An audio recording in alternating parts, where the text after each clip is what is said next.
Alright, so it's 10 days to the US elections, and I've been getting a lot of questions. Adam, what do you expect is going to happen? The market's going to go up? Is the market going to go down in the short term? And how will the eventual winner affect the economy and the stock market in the next 4 to 8 years? So let's go into detail in this video and let's separate the myths from the facts.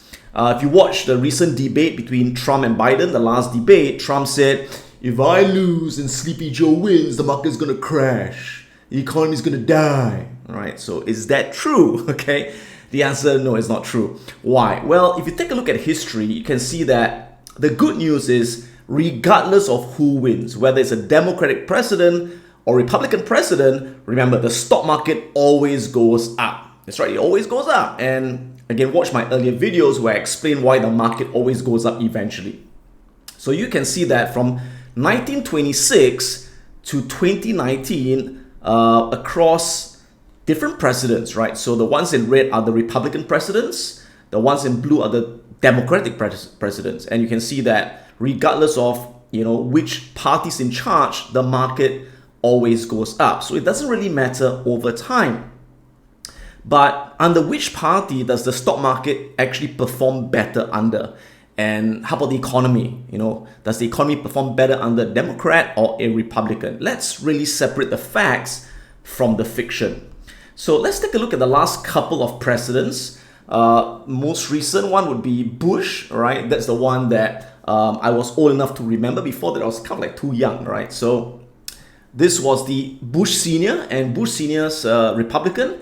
And then we had Bill Clinton, a Democrat, and Bush Jr., another Republican, Obama, a Democrat, and then back to Trump. So it's kind of like, it's a back and forth between the two parties. And if you take a look at, again, the recent 20 years or so, so we start off with George H.W. Bush, the Bush Senior, Republican, and he was in office for one term, 4 years, right, from 1989 to 1993.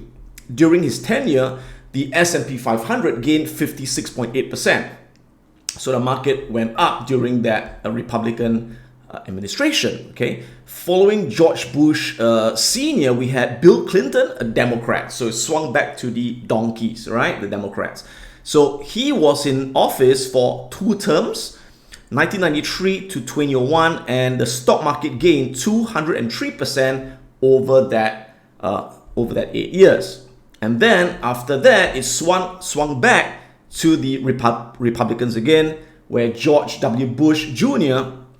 took over, and he lasted 2 terms from 2001 to 2009. And in his term, the market actually lost 29.6% because of the dot-com crash and the US subprime mortgage crisis. I'm not saying it's his fault. I'm not saying it's because of Republicans, but the point is that's history, all right?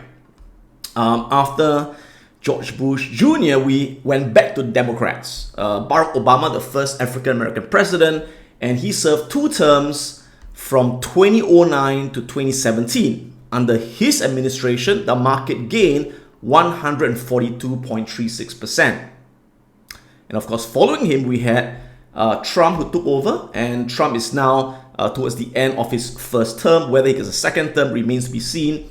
But so far in his first term, where he started in January of 2017 to the present day, the S&P 500 is up 53.39%.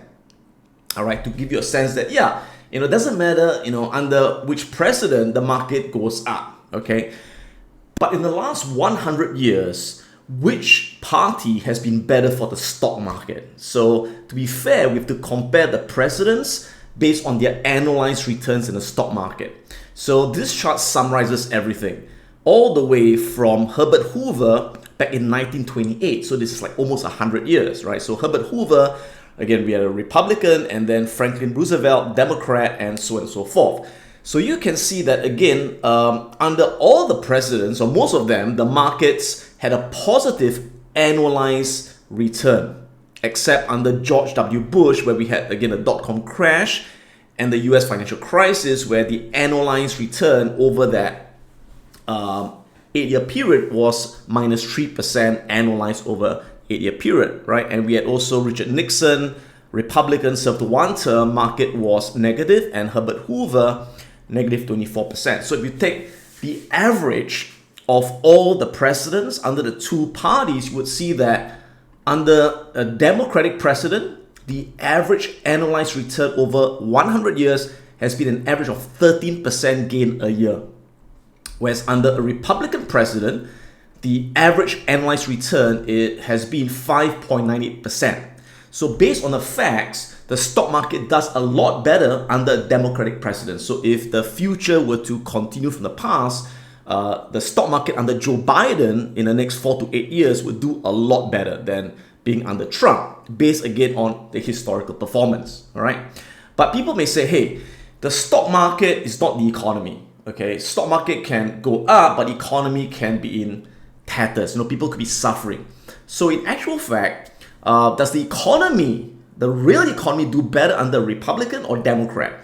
So to answer that question, we have to take two perimeters to measure the economy. The first perimeter would be a private sector job growth. How many more private sector jobs are created under each administration? So you can see back all the way to Harry Truman. Again, the ones in blue are Democrats, the ones in red are Republicans.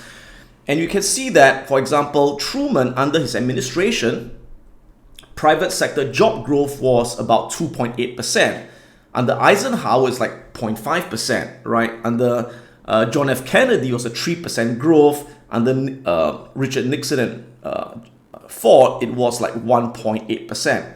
So you can see that on average, if you look at the ones in blue, the Democrats, versus the ones in red, Republicans, under Democrats, private sector job growth has grown 2.5 times faster.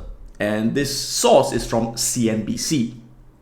Okay, now the next measure would be US real GDP growth. Okay, so in terms of GDP growth, you can see again under the Democrats, the ones in blue, on average, you've got much higher GDP growth versus the ones in red, the Republicans. So if you take the average of all the presidents, you can see that under Democrats, GDP grows 1.6 times faster than under Republicans. So again, that settles the second question. Right, so now let's take a look at the specific opportunities and specific threats or challenges under the two different presidents, potentially either Biden or Trump. So let's begin with a Biden presidency. So if Biden wins and becomes the next US president, what are the opportunities? So the opportunities would be increased government spending, because the Democrats are very much in favor of more government spending, especially in the area of infrastructure and healthcare. The second would be investments into renewable energy. So the Democrats are all about the environment, about climate change. So they want to invest heavily into renewable energy like electric vehicles and solar energy, right? So later we'll take a look at the specific stocks and ETFs that could potentially benefit from a Joe Biden administration. The next opportunity would obviously be a de-escalation of US and China trade tensions. Now, make no bones about it, the Democrats are no fans of the Chinese government either, right? The Democrats don't like the Chinese. The Republicans don't like it. No one likes the Chinese in the US. But I believe the Democrats would take a more measured approach to policy regarding China than Trump, which would just go into lots of tariffs and a lot of tensions, right? Okay, so those are the opportunities. Now, what are the threats under a Democratic administration? Well, the first threat would be regulations. So the Democrats, they believe in more government regulations on industries, right? So especially they would increase regulations on banks as well as energy companies that could stifle their profits in the short term. And of course, Democrats are all about raising corporate taxes. And again, if you raise corporate taxes, the net profit after tax of the companies would go down in the short term. So those are the threats. Okay, so knowing that, what are the specific stocks that would have a tailwind, right? Which means what are some of the stocks that would benefit from this administration? The first would be obviously China stocks, which you know I own a lot of China companies. So they'll be good for the China companies as tensions ease down. And there's less, banning of, WeChat or banning TikTok. There'll be less of that under the Democrats, I believe. All right, so China stocks would probably get a boost. Next would be US stocks with a large China exposure, where a lot of their revenues come from China. Both the B2B companies, business to business, and business to consumer companies. So for the B2B companies, who's going to benefit? 3M, right? 3M, Boeing, Procter & Gamble, to name a few. Why? Because a big part of 3M's business comes from China as well. And Boeing, the Chinese order lots of planes from Boeing. Okay, so a more Chinese-friendly government would mean the Chinese would be more willing to buy more planes from Boeing versus Airbus, for example. As far as consumer stocks are concerned, Starbucks makes a lot of money in China, Apple, Nike, and Disney. So these are the stocks that will get a tailwind from a Joe Biden presidency. Next will be marijuana stocks, pot stocks. As we know, Democrats are in favor of legalizing marijuana and in favor of not jailing people under drug abusers instead sending them for rehabilitation, right? So marijuana stocks may get a tailwind, right, from there. So there are many of them, many pot stocks. The two of them which I'm watching would be Canopy Growth, ticker symbol CGC, and Planet 13, ticker symbol PLNHF. The other one would be obviously electric vehicles and solar power stocks, which are renewable energy. And if you talk about electric vehicles, you have to talk about Tesla, right? So Tesla's definitely going to benefit. Now again, let me make it clear that these stocks I'm mentioning, it does not mean I'm going to buy these stocks, right? It does not mean that. For me, I'll never buy Tesla as an investment because I find it's a bit overvalued with a lot of debt, all right? There are certain stocks that I already own, like I already own 3M, I own a bit of Boeing, I own, Nike, for example. So I may add to positions. Now, let me make it clear that I never buy and sell based on news. Like, just because Biden wins doesn't mean I'm going to buy a stock. Just because Trump wins, I'm going to buy a stock. No, I never buy based on news. I buy always based on the fundamentals of the company. So I have to do the research of the company in depth before I buy it or add shares to it. And I look at the individual valuation of the company. Is it overvalued or undervalued? I also make my decisions based on technical analysis, making sure that I buy during a retracement to a level of support. So the news helps me to look at the stock, but the decision to buy and sell is based on the chart patterns, based on technical setups, based on valuation. So just be very clear about that, right? Next would be solar stocks. Now, the thing about solar stocks is that there are many companies in solar and it's very competitive. So I would personally refrain from buying any specific solar company because they don't have a wide economic moat. It's very price competitive. If I wanted to ride on solar stocks, I'll look more at an ETF. And the biggest ETF in solar energy is known as a ticker symbol TAN. All right, like, having a tan. Pretty interesting name, right? And of course, First Solar, ticker symbol FSLR, is one of the leaders in solar energy. Okay, the next industry that will get a tailwind from a Biden presidency will be infrastructure stocks, because Democrats have signaled that they want to spend a lot on infrastructure building, which is what Trump wanted to do, but it never really got done as much, right? So who's going to benefit? Caterpillar and Deere, which are involved in construction equipment. Next would be healthcare stocks. So healthcare stocks would be like United Health, for example, and you could also look at the healthcare ETF IYH. All right. Next would be clean energy stocks. Again, there are many of them, and in that industry, it's very price competitive. There's no one big player. So if I wanted to ride on that wave, I'll look at an ETF like the Global Clean Energy ETF, ticker symbol ICLN. So those are the stocks that I'll be looking at under a Biden presidency. Now, how about headwinds? Which stocks would be maybe negatively affected by a Biden win in the short term? The first would be financials, banks, right? Why? Because again, Democrats are all about regulating banks and causing them to have more regulations, so lower profits potentially in the short term. So this would be like JP Morgan, Bank of America, Goldman Sachs, right? Now, having said that, let me just say that I have a lot of bank stocks myself. So I own a lot of Bank of America, a lot of JP Morgan. Now, does it mean that if he wins, I'm going to sell my bank stocks? No, I'm not, right? Because I know that in the long run, bank stocks will be much higher. Eventually, when interest rates start to pick up, when the economy heals. And bank stocks are right now very undervalued, so I'm holding them. So in the short term, they may come down, but in the long run, they're going to go higher, all right? In fact, the interesting thing is that if you notice the last couple of weeks, bank stocks have actually been coming down already. Solar stocks have already been flying in the last couple of months. Okay, why? Because remember that the stock market is always a leading indicator. So the market is currently already assuming a Biden win because Biden's leading in the polls. Whether the polls are true or not, no one knows. But the market follows the polls and the market has priced in a Biden win. So because of that, solar stocks have been up over 100% in the last couple of months. Healthcare stocks have been rallying. Clean energy has been going up and banks have been going down.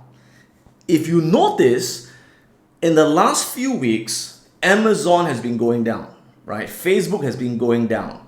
Alphabet has been going down. The big tech stocks have been going down recently. Why? Because it's again pricing in a Biden win. And a Biden win, I believe, would be a short-term negative on big tech companies. All right? Why? Few reasons. Number one,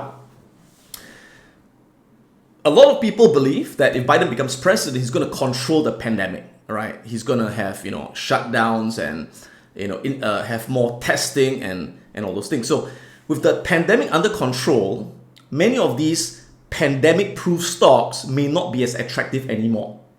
So that's the first reason. Second reason would be if the Democrats are in control of the Senate and the Congress and the White House, they may have more regulations on big tech companies. They may regulate Facebook more, regulate Alphabet more, causing a lot of antitrust regulations. So that would put short-term pressure on these tech companies. Again, many of you know that I have a lot of positions in these companies.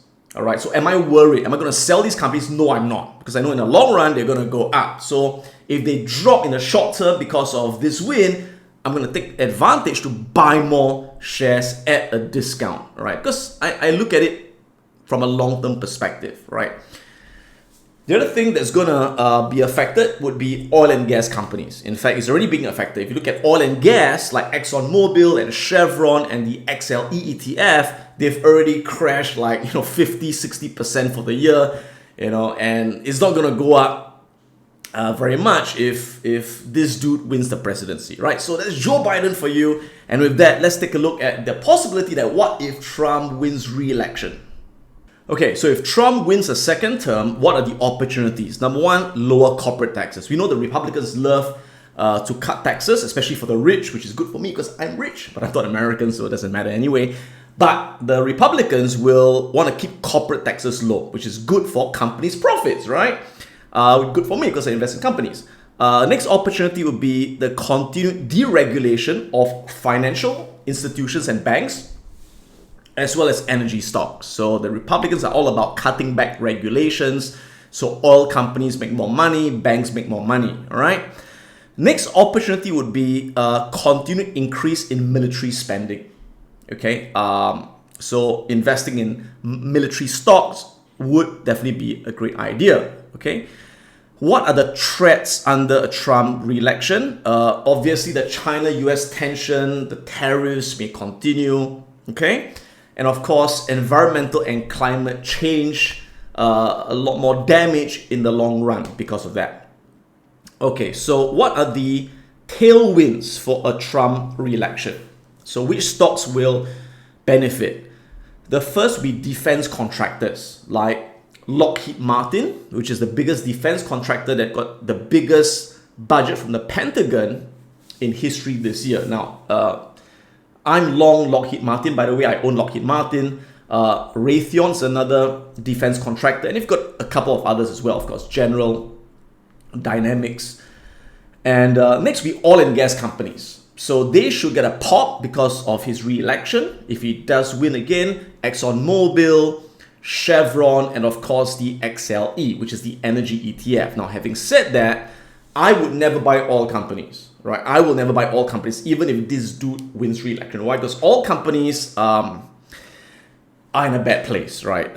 Because of the oversupply of oil, because of intense competition, because in the long run, I think renewable energy is the way to go. I think oil and gas has a very, very unpredictable future. But they should get a short-term boost if he wins re-election. Next will be banks and financials, right? So again, if Trump wins, banks would pop back up, right? JP Morgan, Bank of America, Goldman Sachs. That'll be good for me actually because I own lots of banks, right? But I don't think it's going to win. All right, I'll talk about that later on. Next would be big tech. Okay, so although, as you know, once in a while Trump likes to bitch about Twitter, they're so unfair, Facebook's unfair to me, but actually big tech will do well, right, under a Republican presidency because, again, they would have less regulations than the Democrats.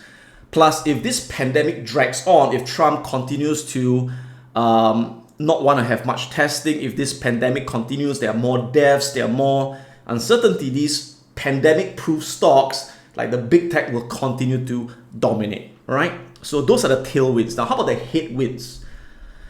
The headwinds would be, of course, China stocks, right? And so this continuing tension would again pressure down your Chinese companies like Tencent and all those things.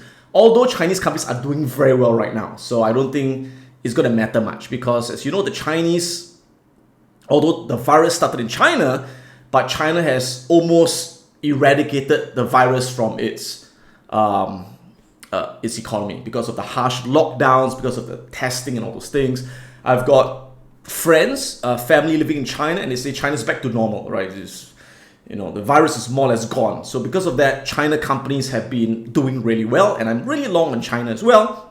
And of course, headwinds on, I see the headwinds more on US companies with Chinese exposure, because with a lot of Chinese and American tension, there could be Americans and Chinese that want to boycott each other's products. So which companies would suffer would be, of course, again, US companies with big exposure to China, like, again, 3M, Thermo Fisher, Boeing, Procter & Gamble.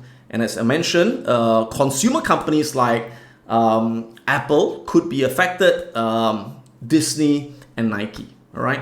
All right, so who's going to win? Well, according to the polls, Biden has a 75% chance of winning the election, and Trump has a 33% chance of re-election, according to the polls. If you look at the polls, it's pretty interesting. So, in the US, as you know, it's not the person with the most votes who will win, not the popular vote. It's the person who captures the most electoral votes. So the first person to win 270 electoral votes wins the presidency. So each state has a number of electoral votes. And if you look at the map currently, okay, so the ones in dark blue are more or less confirmed Democratic leaning states. So they have that in the back. Light blue would be leaning towards Democrats. Okay. The ones in dark red are, again, safe for Republicans, which means they are probably going to win it, and the ones in red are leaning towards Republicans. The ones in this brown color are toss-up states, so it's a swing, could swing either way, all right? So if you take a look at the ones in dark blue and light blue, which are solid Democrat and leaning Democrat, it's 290. So Biden already has 290 electoral votes if they vote according to the polls, right?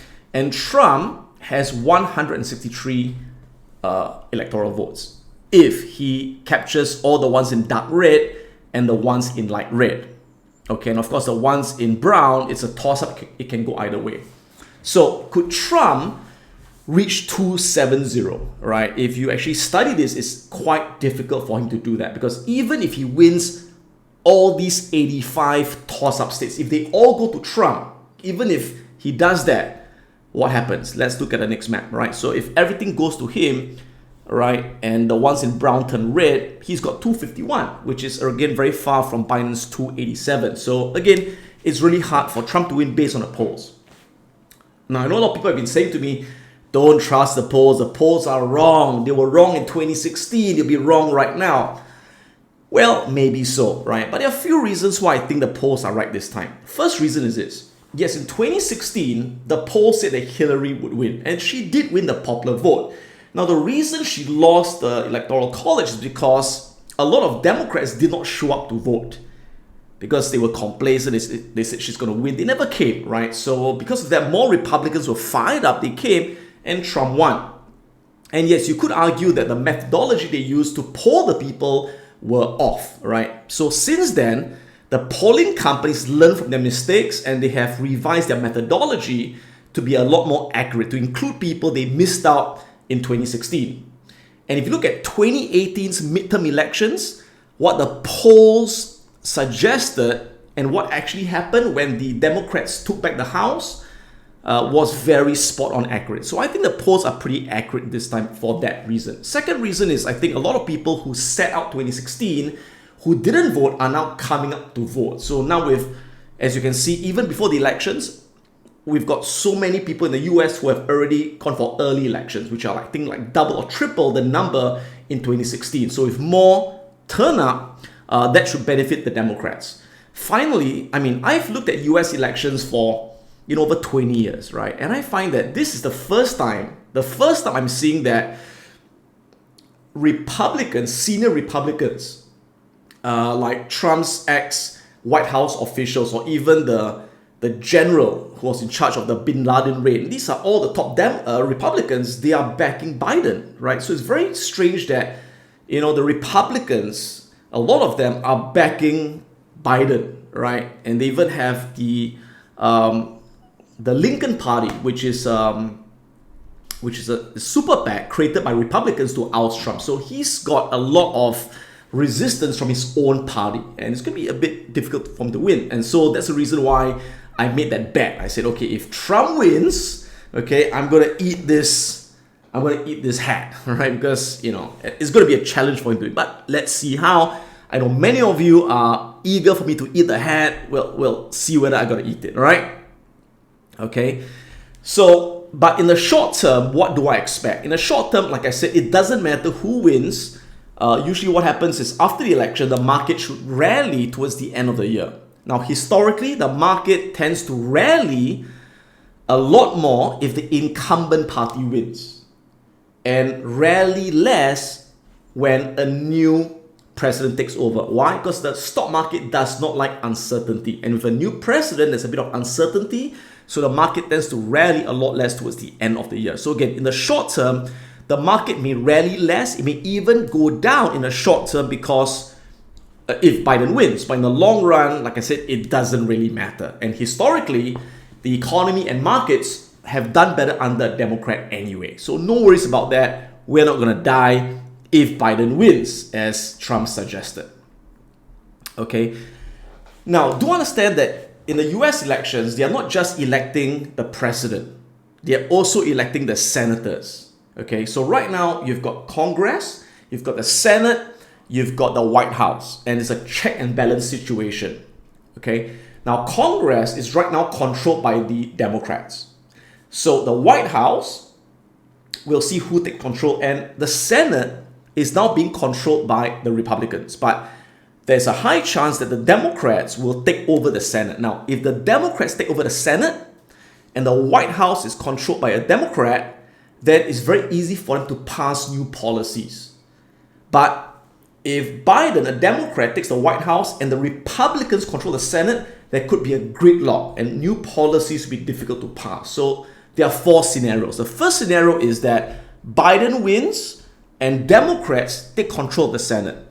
And if that happens, you find that we've got the highest chance, or the US has the highest chance of the biggest fiscal stimulus of $2 trillion that should be able to be passed easily. That will lead to higher GDP growth, more jobs, and a low employment rate. Lowering the unemployment rate. My bad, there's a bit of typo. Lowering the unemployment rate, not employment rate, okay? Okay, now, of course, the fear is that with Democrats controlling everything, they're going to raise taxes. And yeah, they probably will, but they'll only do it only when the economy is doing very well. So don't see that coming till late 2021 or early 2022, all right?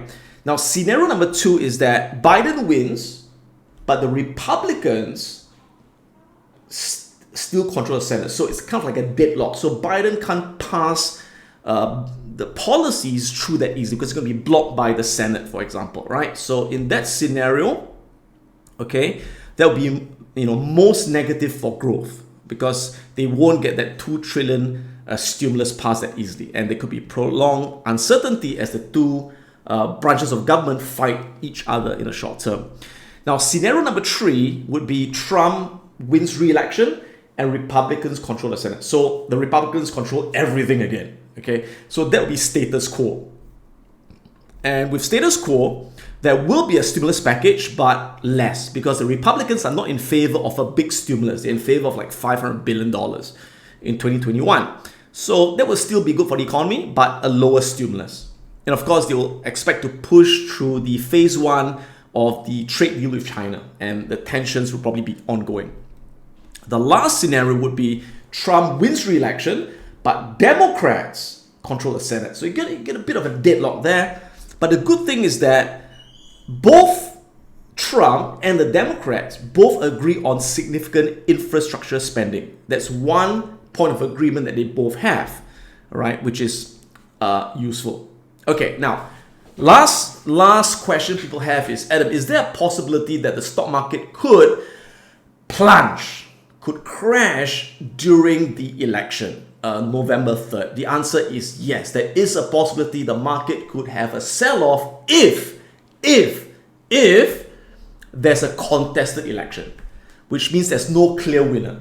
All right, it's like so close to call, like back in the year 2000, too close to call. There's no winner, and Trump refuses to leave, and there are riots in the streets, and there's chaos. No one knows who's in charge. We could have a market crash. Now, if that happens, we have to buy stocks like crazy. That's right. We're gonna go shopping, because if that happens, then it's gonna be an opportunity to buy great companies at discounts in the short. Because short term is gonna go down. We're gonna get great price. We're gonna buy. Because eventually, once it's resolved, it's gonna go hallelujah. Stock market's gonna go to heaven again, right? So if the market plunges, it's a buying opportunity, right?